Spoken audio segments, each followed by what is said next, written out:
Assalamualaikum warahmatullahi wabarakatuh. Apa kabar teman-teman? Semoga kita semua dalam keadaan sehat walafiat.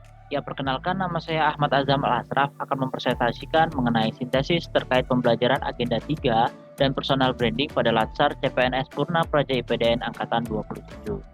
Baik, kita langsung masuk ke fokus pembahasan yaitu mengenai sintesis pembelajaran agenda 3 berupa manajemen ASN, pelayanan publik, World of Governor, dan personal branding.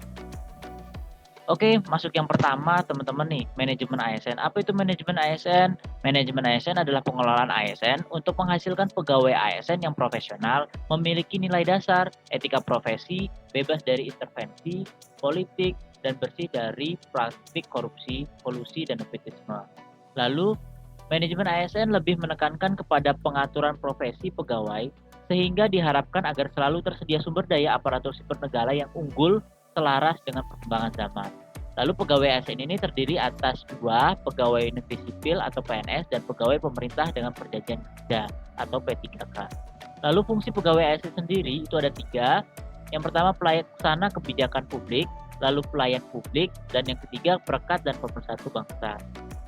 Jadi sesuai dengan asas proporsionalitas, ASN yang telah memperoleh hak tentu harus menjalankan kewajibannya sesuai dengan tugas dan tanggung jawab.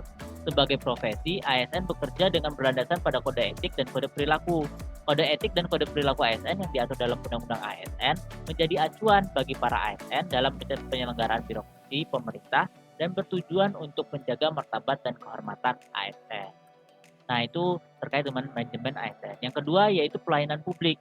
Undang-Undang Nomor 25 Tahun 2009 tentang pelayanan publik menyatakan bahwa pelayanan publik adalah kegiatan atau rangkaian kegiatan dalam rangka pemenuhan kebutuhan pelayanan sesuai dengan peraturan perundang-undangan bagi setiap warga negara dan penduduk atas barang, jasa, dan atau pelayanan administratif yang disediakan oleh penyelenggara pelayanan publik.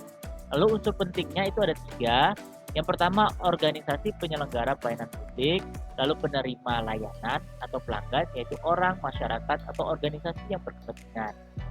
Dan yang ketiga, kepuasan yang diberikan dan atau diterima oleh penerima layanan atau pelanggan.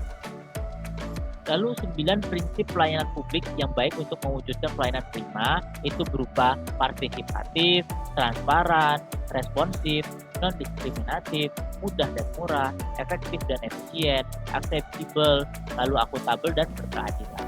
Nah, itulah penjelasan mengenai pelayanan publik. Lalu selanjutnya yaitu mengenai World of Governance. World of Governance sendiri pada dasarnya itu adalah sebuah pendekatan fungsi dalam ruang lingkup koordinasi yang lebih luas guna mencapai tujuan bersama dalam pembangunan kebijakan, manajemen program, serta pelayanan publik. Praktek World of Governance sendiri ini dalam pelayanan publik meliputi pelayanan yang bersifat administratif, pelayanan jasa, pelayanan barang, serta pelayanan legislatif. Untuk melaksanakan World of Governance ini ada 3 kategori yaitu koordinasi, integrasi, serta kedekatan dan peningkatan. Lalu sebenarnya apa yang ingin dicapai, manfaat apa yang ingin dicapai oleh WOG ini?